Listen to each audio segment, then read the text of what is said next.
빠지합니다. 네, 동인기현이죠. 네, 코스피 종목이고요. 에코프로 머티리얼즈도 네, 코스피 종목이고, 아웃도어 브랜드 OEM, ODM입니다. OEM은 주문자 상표만 해달라는 데서 상표만 붙여서 납품을 하는 거고, ODM은 자체적으로 개발해서 제안까지 하는 거죠. 디벨op까지 해가지고, 공모 규모는 네, 조금 되죠. 코스피 종목이다 보니까 네, 33,000원, 37,000원의 희망 공모가 밴드인데, 이 희망 공모가 밴드라는 게 사실 네, 현재 지금 벌어들이는 수익 또는 기술 승계 같은 경우에는 3년, 5년 후에, 3년, 4년, 5년 후에 이익을 이 정도 벌 거다 해가지고 현재의 가치를 매겨서 들어오죠. 물론 일부 할인을 해주긴 하지만은, 네, 할인된 금액이 처음 기업 가치가 조금은 네, 가대 계상되게 항상 들어오죠. 그러다 보니까 할인을 해줘도 네, 이게 싼 건지 비싼 건지 구분하기가 굉장히 애매한 경우가 많고요. 대부분은 현재 가치만큼 다 바꿔 들어오는 경우가 대부분이고, 청약하는 사람의 입장에서는 미래 성장성이나 단기 장기로 봤을 때 네, 오를 가능성이 있어 보이니까 네, 청약을 하는 건데, 있는 가치 다 받고 올라오면서 우리 회사는 추가 성장 가능성도 있고 좋은 회사다 그러면서 네, 구주 매출이 있어요. 네, 뭔가 좀 이상하죠. 네, 그렇게 성장 가능성이 있고 좋은 회사라 그러면 자기 주식을 매도할 일은 없는데 자선사업인가요? 네, 그럴 분들은 아닌 것 같고, 네. 23% 정도, 41만 8천 주가 네, 구주 매출이 있고, NH투자증권이고요. 거의 일반 청약자 물량만큼 네, 구주 매출이 지금 나온 거고, 말 그대로 네, 구주 매출은 네, 구주주한테 돈이 간다는 거고요. IPO를 해서 돈을 모아서 회사의 발전을 위해서 사용되는 돈이 아니라 구주주한테 바로 들어가기 때문에 이분들은 네, 득템인 거죠. 네. 그렇게 회사가 좋고 성장 가능성이 높은데 네, 12만 8천 주, 3만 주를 팔고, 이분들은 이게 상태라고 생각하는 거죠. 그러니까 물론 추가 주식을 더 갖고 있겠지만 굉장히 많아요. 410만, 20만 주, 75만 주, 494만 9천 주가 있는데, 네, 그거를 매출을 42만 8천 주 정도만 하는 거고, 3만 원 친다 그래도 42만 주니까는 한 130억 정도 되는 거죠.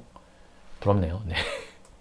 일반 청약자 15,000주 내가 최대고요. 네, 10주부터 시작이고, 수수료 2,000원 있고, 네, 유통 가능 물량은 네, 공모주가 23% 정도 되고요. 네, 기존 주주 7% 해가지고, 네, 30% 정도 되고, 네, 회사는 꾸준히 수익은 나는 회사고요. 네, 유가증권 상장이기 때문에 2020년, 21년, 22년, 23년 상분기 해가지고 매출액은 단위는 1,000원이고요. 1,150억, 1,680억, 2,500억, 굉장히 빠른 속도로 매출이 늘고 있네요. 네, 올해 상반기에는 2,000억.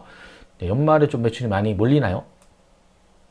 단기 순이익을 보면은 10% 이상, 10% 내외 정도 되는 듯 보여지고요. 2,500억에 280억이고, 1,680억에 1,500억 정도 되니까 1,000억에 135억.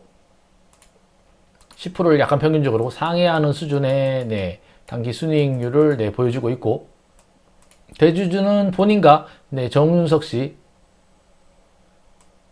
두 명이 네, 85% 정도 네, 갖고 있고요.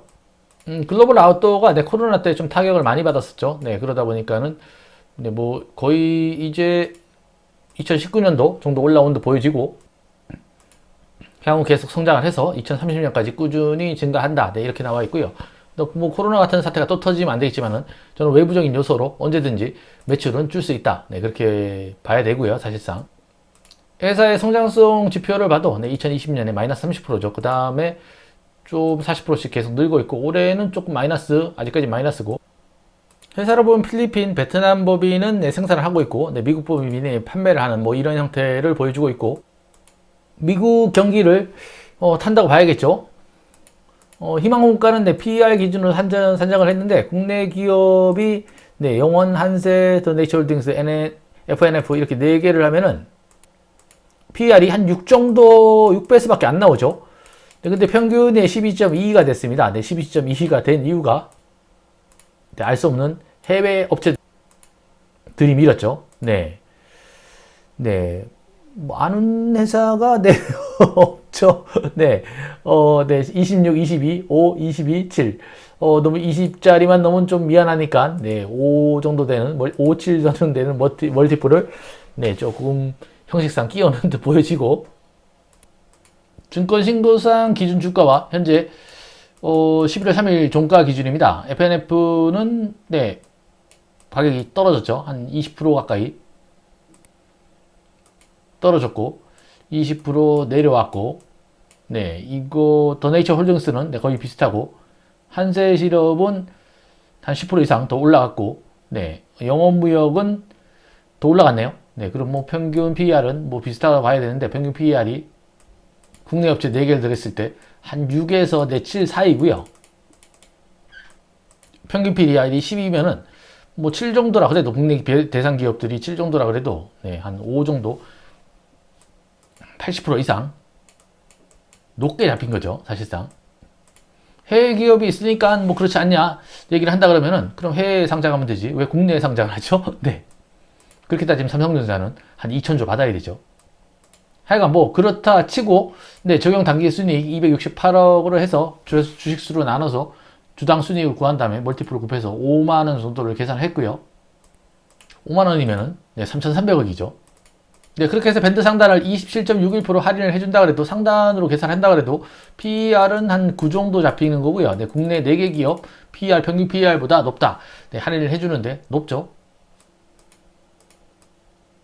네, 밴드 상단 기준으로 시총이 한 2,400억 정도 잡히고요. 뭐 증시가 잘 올라가고 분위기가 좋을 때는 뭐 그렇게 부담스러운 규모가 아니고 뭐 이런 것도 이런 종목도 상장이라 변동성으로 들어가서 뭐 10% 20%든 수익 내고 나올 자신 있지만은 네, 조금 네 공모가가 욕심을 내서 들어온다 그러면은 네, 청약의 의미가 없을 수도 있죠. 물론 상장일날 공모가 위로 올라갔다 내려갔다 할 수도 있지만은 확실하지 않은데 리스크를 지기에는 조금 부담스러운 부분이 네, 크죠. 이제 같은 기간에 네, 에코프로 머터리얼즈와 네, 동인기업, 네, 스톰테크 이렇게 일정이 겹치는데 공모가가 어떻게 정해질지에 따라 가지고 청약 전략도 많이 달라지겠죠. 네, 영상이 도움이 되든 안 되든 네, 구독과 좋아요 부탁드리고요. 네, 고맙습니다.